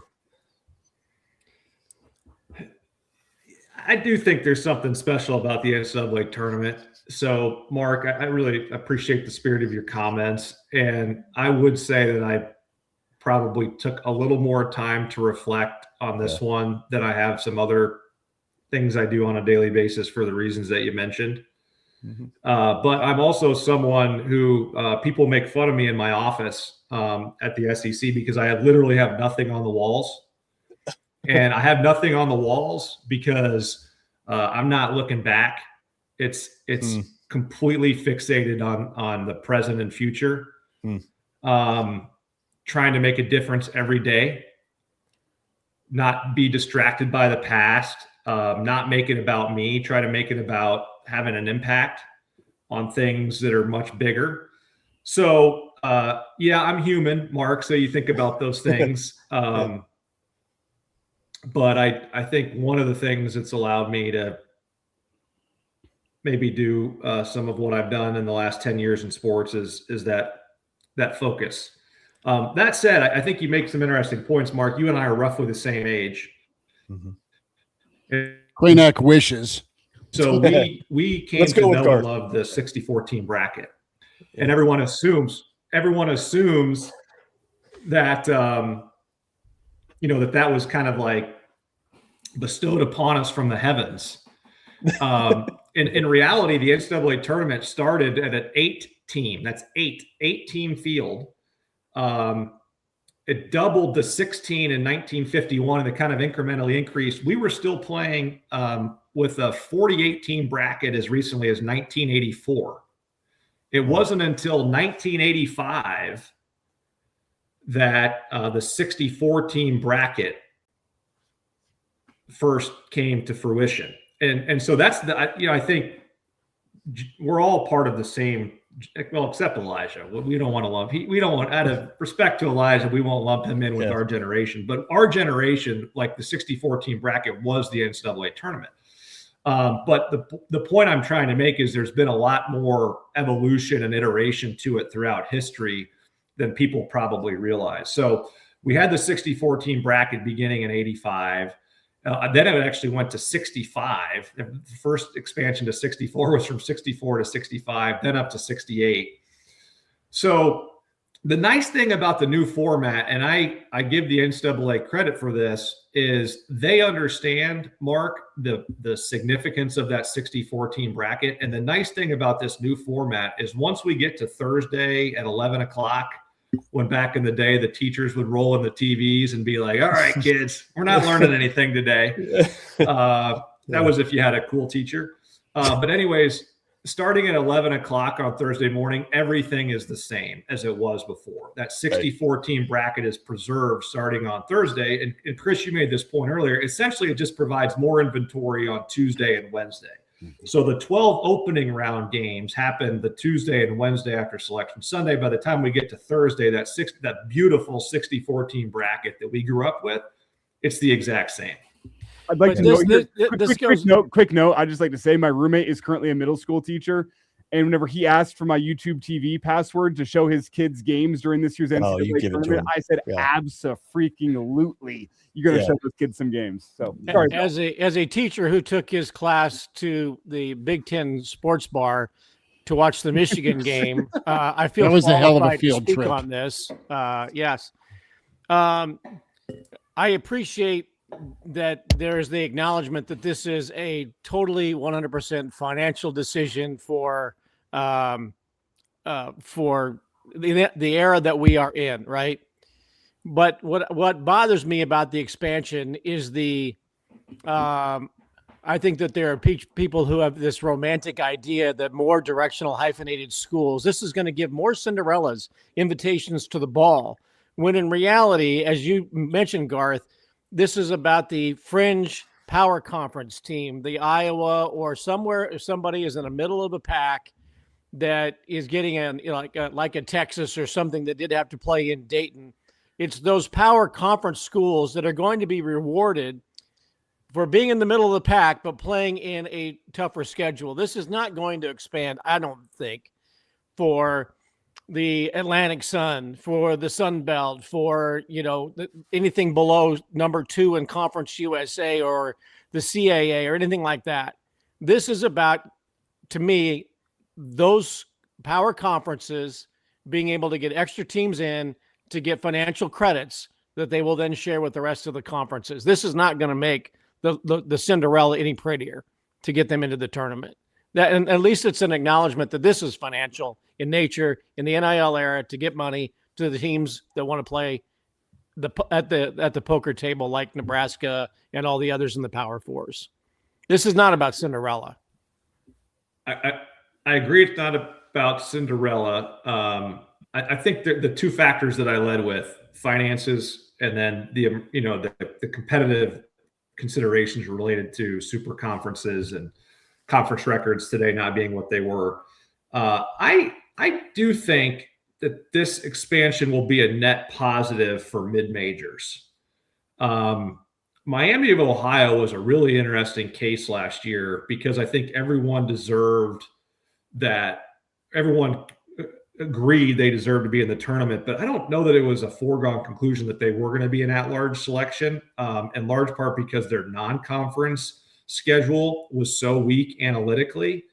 And I think anytime that you can relieve a little bit of pressure around the bubble, I do think you're likely to find. Now, it's not going to be a large number, but I do think that really high-quality mid-major team that has a fantastic regular season but slips up in their conference tournament will probably benefit from this expansion.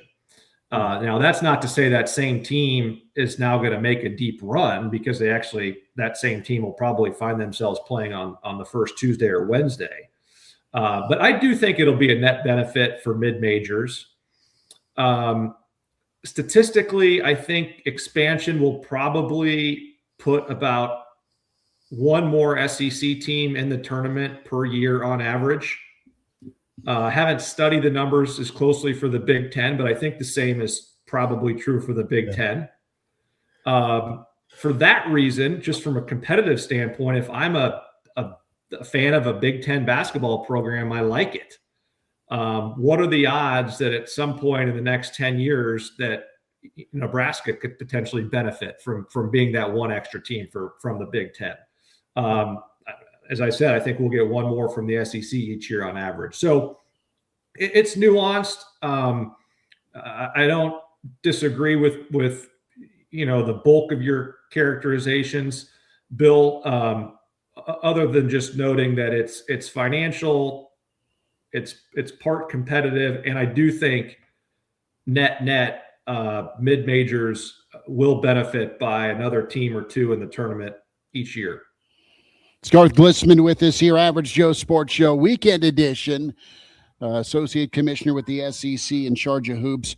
Garth, I wanted to get your reflection on just the level of basketball we got to see this year. You've got NIL, you've got guys staying in school longer, they're getting paid, and it's an easy decision. Give me one more year to come back and make a little more change in my pocket. And then that, in turn, has led to a lot of teams being old, staying old, right? That's the old saying. You saw Nebraska, your alma mater. You played for the Big Red. You played for Barry Collier. You saw Nebraska do something they'd never done before, and it was incredible. It was a great second-round matchup, incredible game against Vandy. That will always be remembered by Nebraska fans.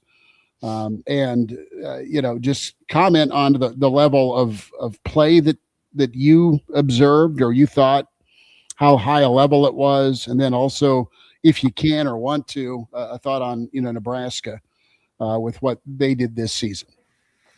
Well, I think you hit all the right factors, Chris, that the economics have changed rapidly in college basketball, such that men's college basketball is probably in contention with the Euro League to be the second highest paying basketball league in the world. Jeez. I've seen some pundits suggest that college basketball has actually surpassed the Euro League and now is the second highest paying basketball league in the world behind the NBA. Tommy Houck Florida Gator, national champion as a sophomore, first team All SEC as a junior, projected fringe lottery pick this year. Maybe he slipped a few spots outside of the lottery and is, mid first round, decides to come back for another year of college. That's unprecedented in the pre-NIL era. There are other examples. The kid from UConn who hit the miraculous shot to beat to beat Duke. He's coming back. That doesn't happen pre-NIL.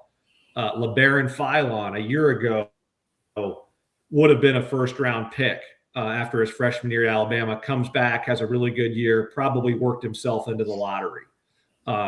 He's a kid that we don't have in college basketball last year if there's not for NIL. Yaxel Lendenberg, best player on the national championship team. He's not playing college basketball last year without NIL. So the concentration of talent as a result of the economics is undeniable. And I didn't even mention, Chris, the influx of European and international players. They're coming over in large part due to economics as well. They can make more money playing college basketball than they can make playing pro basketball overseas. So that's only added to the level of talent. So the level of talent in college basketball has never been better, at least not in modern history.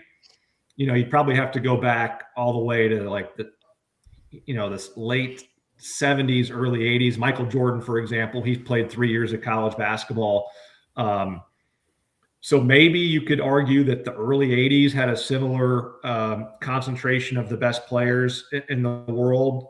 But in the last 40 years, we've not seen anything like this. As it relates to Nebraska, I think that economics have been a driver of Nebraska's success and has allowed Nebraska to essentially catapult a lot of schools that historically had made or been considered basketball schools, and some of the tradition of those schools made it easier to recruit when all you could offer was a scholarship, and a scholarship from one school was essentially the same as another. And so you started looking at things like basketball tradition and so forth. Now economics are driving decisions more than ever before, and schools and power conferences like the SEC and the Big Ten are uniquely situated to benefit from those dynamics. Quickly here, another big change that's coming. Oh, sorry. You mentioned Nebraska basketball, but take Indiana football, right? It's really the flip. Yeah. I don't think anybody would have predicted Indiana football winning a national championship, and frankly, Indiana probably doesn't win a national championship pre-NIL. It's economics that have upended the landscape. Mm-hmm. How does another big change to college sports this offseason with the 5-for-5 factor into this conversation moving forward with how those Power 4 teams are able to stack talent and kind of that disparity between mid-major and in power conference teams? Do you see 5-for-5 affecting the future of college basketball?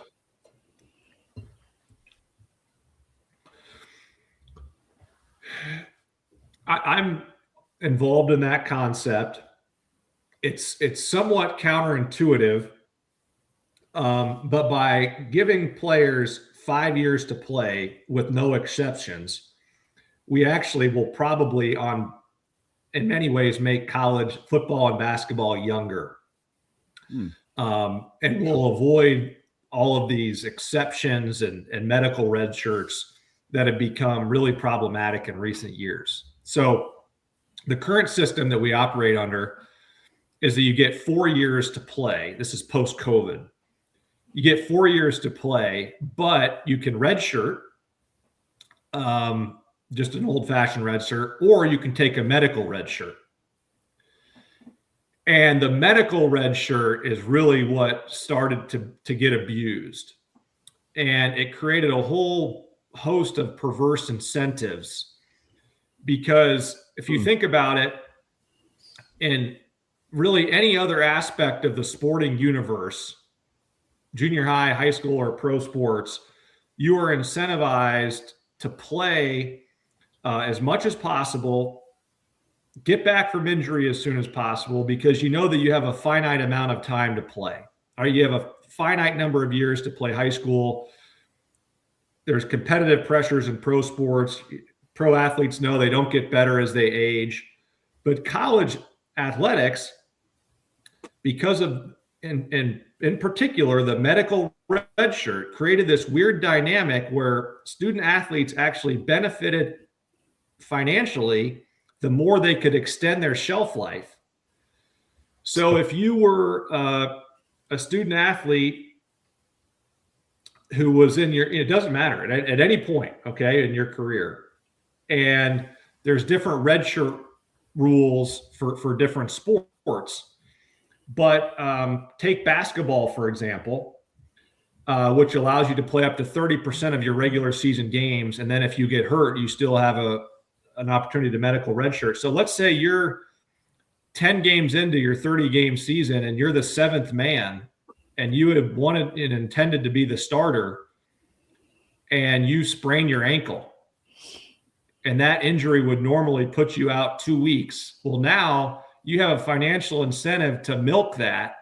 And instead of coming back to be the seventh man, you're going to find some justification for sitting out the rest of the year for an injury that really should only limit you for 2 weeks. And then you're going to go get a medical red shirt. And also, you know, there's been increased awareness in our society recently around mental health. So you insert mental health, which can be really hard to document and quantify. It's also something that, because the societal attitudes to it have evolved so quickly, that people really don't want to scrutinize claims of mental health with a lot of rigor. So let's say you're that seventh man and the season's not going well, and you just decide prior to passing the threshold that wouldn't allow you to be a medical red shirt, it's mental health that forces me to step back from the team. And so that's the current system, right? The current system is incentivizing all of these negative choices, right? In the sense that it's actually incentivizing student athletes to quit on their team to try to get another year of payday. And so that's how you get these 24, 25-year-olds, because they just start stacking exceptions and red shirts one on top of the other. And so a clean 5-for-5 model gets us back to a place where it's actually young men, young women, aged roughly 18 to 23 competing among themselves. And we get the 25-year-olds out of college athletics, right? And I'm not trying to be disrespectful to 25-year-olds, but that's really not what college athletics should be about. We should create opportunities for a high school senior who graduates from Waverly or Millard South or Lincoln Southeast or wherever. That high school senior should be competing principally against other kids from his class, maybe a year or two ahead for a spot on a college roster. He ought not have to compete against a 25-year-old coming back for a seventh year of college. It's different how it shifted with different exceptions to, you know, do the old Tommy Callahan 7-year plan. It used to be Mormon Mission. It used to be maybe you went and played minor league baseball and then went to college, or you were in the military, you got out, and then you decided to go play ball. It's Garth Glissman with us, Associate Commissioner with the SEC unit. We'll wind down here with you, and it's been awesome to get caught up. We'll do this again soon. I need to know how the little soccer team's going, dude. I know you've been putting the coaching hat on and doing the old Ted Lasso thing, brother.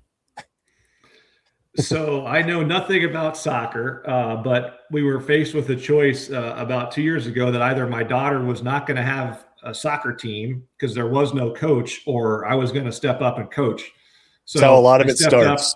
I stepped up to coach, and we qualified for the top bracket in all of Birmingham. We just have not been able to, and when you get to the Final Four in the postseason tournament, it's 14 pool play. So unfortunately, we just haven't been able to get over the hump with the defending league champions. But if we win today, we'll finish second in the U7 division of the city of Birmingham youth soccer. So a lot on the line at 11 a.m. today. Well, and recruiting matters there. So we're going to share a link in the comments later where folks can donate Capri Suns and things like that so that you can acquire some of the better 7-year-olds in the Birmingham area to get you over that hump. Clearly, right? clearly low on NIL funds. Right. Well, believe it or not, Mark, it's all through the Catholic school. So they would have to enroll at the local Catholic school to be eligible to play on our team. Already played in the Catholic League. I love it. There's ways to make that happen. There are ways. Well, no, it's a full Birmingham league, but it just so happens that our team is through the school. So yeah. So scholarships for them is something that we can. We'll put that link in the comments. They got a whole Scott thing going on down there with limiting enrollment. And can I make one point relative to youth sports that I think is somewhat what will be somewhat new information for a lot of your listeners who are parents. So this new 5-for-5 model that you asked about, Elijah. It will be triggered by certain events. And as it currently stands, and it's obviously still in it's a proposal, so it could be evolved, but the clock, the 5-for-5 clock will start the academic year immediately following the earlier of, expected high school graduation date, actual high school graduation date, or the athlete turning 19. Okay. So parents who were kind of gaming the system, to be fair, I don't think that's as common in Nebraska as it is in other parts of the country. Like in the Northeast, for example, it's really common to you start at a public high school and then you transfer them to a private school, maybe a private boarding school, and they reclass and repeat a grade. But I know that there are some parents in places like Nebraska and Alabama, they're holding their kids back to give them that huge age advantage.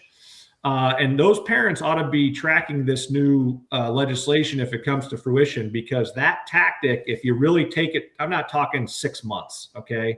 If you graduate high school like a week after you turn 19, there's nothing to worry about. But if you're really trying to push the envelope here as a parent, there is a possibility that your son or daughter's last year of high school could actually be the first year of their new eligibility clock.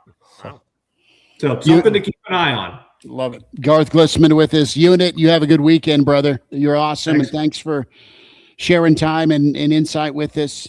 Best to you, bud. Thanks for having me, guys. Appreciate you.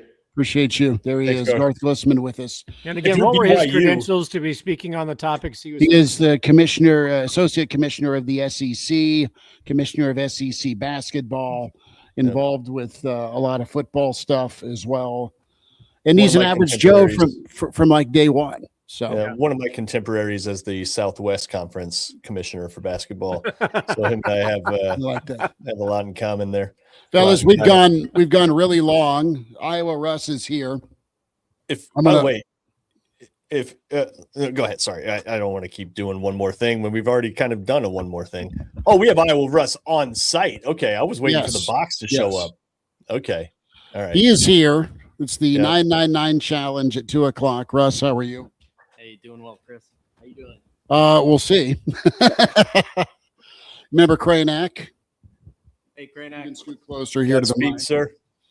Godspeed. Barry, Bill Doleman. There's Elijah. So I lost. Iowa Russ won.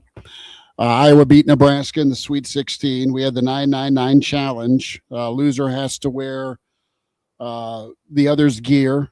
Iowa won. I have to wear Iowa gear. I have to have 9 hot dogs and 9 beers done by the 9th inning today, unless Nebraska goes gangster again offensively. It's a bit of a inning game. It's a fun kind of disparity to have the interview with Garth Glissman, and then also we're doing a 999 challenge. Yeah, Well, I know. he's professional. He's a pro, SEC Associate Commissioner for basketball. But we, as the radio host, are doing a 999 challenge for a lost bet. It's kind of funny to see juvenile and childish versus professional, and top tip top. So, without further ado, what the hell am I wearing today? Oh, I'm excited for this.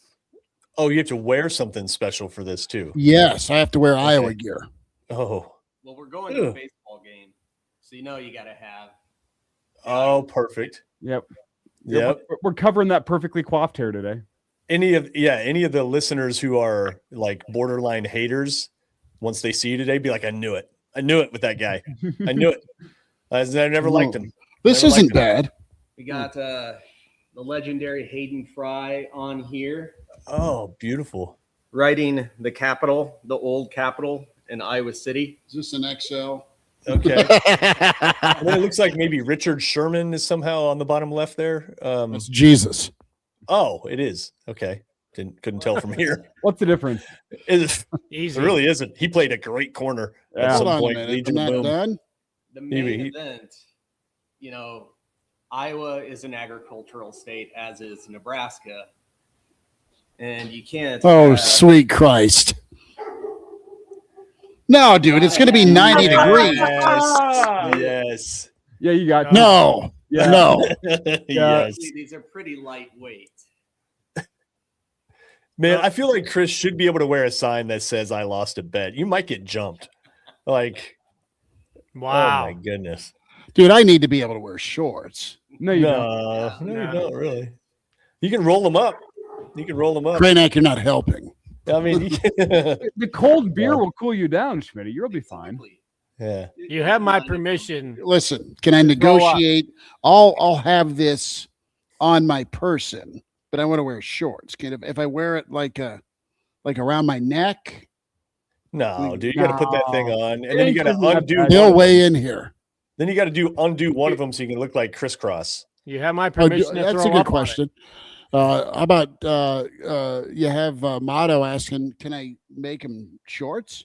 Schmidty, it's going to be cloudy this afternoon. You don't need the shorts. You'll be okay. Logistical question: is there a slot in the front there? Because with 9 beers, you're going to be making a few trips. Oh, absolutely. Right here, there's a big pouch. Oh, yeah. That'll fit at least 3 hot You dogs. put your No, hot I'm- dog in there. Or I'm you talking put when- your beer right in. To pee. Yeah, when Chris has to unload some liquid, is he going to have to disrobe? Oh, yeah. You just let down one of the buckets. Oh, perfect. And then that drips right into the urinal, and then you slap it right back on. Perfect. This is good. Now, since you're going to be dressed like that, you can flip this thing on its head. You can act like a complete ass to give Iowa a bad name. You know what I'm saying? Foul ball comes your way, you steal it from the kid. Yeah. Right? And all people see is Iowa fan again stealing a foul ball from a kid. You know? With It's, Bobby Hessling and Justice Rhodey on the call of said Iowa fan stealing a ball from a kid.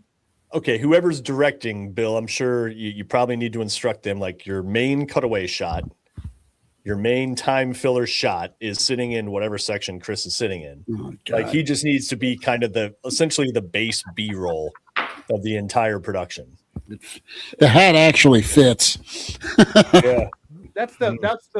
Yeah, of course the hat's going to fit. It's a hat. Well, it's a fitted hat. Usually they. Oh, yeah. All right. Yeah. That'll do it for today's Average Joe. Russ, thank you. Allegedly. Everyone, you'll see Schmidty in the outfit on my social media this afternoon. We'll get pictures. We'll put those up on the Average Joe Sports Show Sunday Live edition as well to further the shame for Schmidty.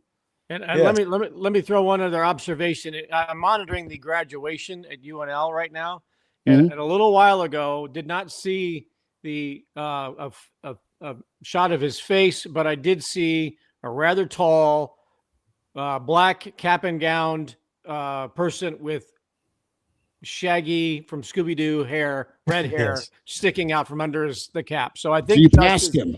I think Justice made it to graduation this morning, and there was a Good. lot of fear that he was going to be on Justice Rhodey time, which, as you guys know, is often a few minutes before or after the start of a Kickoff. broadcast. But apparently he made it. So congratulations again to all my kids graduating. Bobby Hessling, who's been a part of the show, and Justice Rhodey. So I think they made it there. Yeah, with the 5 for 5, I think they can come back. Not in Bobby's case. No. The Tommy Callahan plan again. Is his graduation even valid? Well, we'll have updates. Find the Average Joe Sports Show on YouTube. Find us on Twitter. Like and subscribe. Make sure you check out the merch and check out the Instagram channel. Iowa Russ, thank you for coming by. Dear God, there's way too much stuff here. Big thanks to Garth Glissman, Associate Commissioner for the SEC, talking the new expansion. We checked in with Gary Sharp, the Iron Horse. We'll be back tomorrow. Weekend edition turns to Sunday Live at 10:30 to relive the 999 Challenge. Big thanks to Brandon Vogel. And we'll have updates. We'll track the progress and the misery. Later today, Nebraska, Iowa, the 999 Challenge. Is Iowa Russ. I have these damn overalls that I have to figure out. Yeah, you got to just wear them. And there was a little bit of an allusion to this in the comments, but you can like kind of piss it down your leg too. You can do a life imitates art situation if Iowa blows it late. That could be a tweet that you do. It'd be disgusting, but it's an option. The options are endless, really. Please make an ass of yourself. Like that's all we're asking. I'm going to be well behaved, and I got a mission to complete. 9 beers, 9 dogs, and make sure maybe it doesn't go 9 innings. Hey, and if you're coming to the game this afternoon, come say hi. Come find us, Schmidty. He won't be hard to miss. Are we in section 300? 300. What if it goes extras? Are we? It's done. I'm going to go lay down on the interstate. Yeah. All right. But come find us this afternoon if you're at the game. We'd love to say hi to all the Joes. All right. Appreciate you, Joes. Russ. Kraynak, say it. Yeah, Godspeed.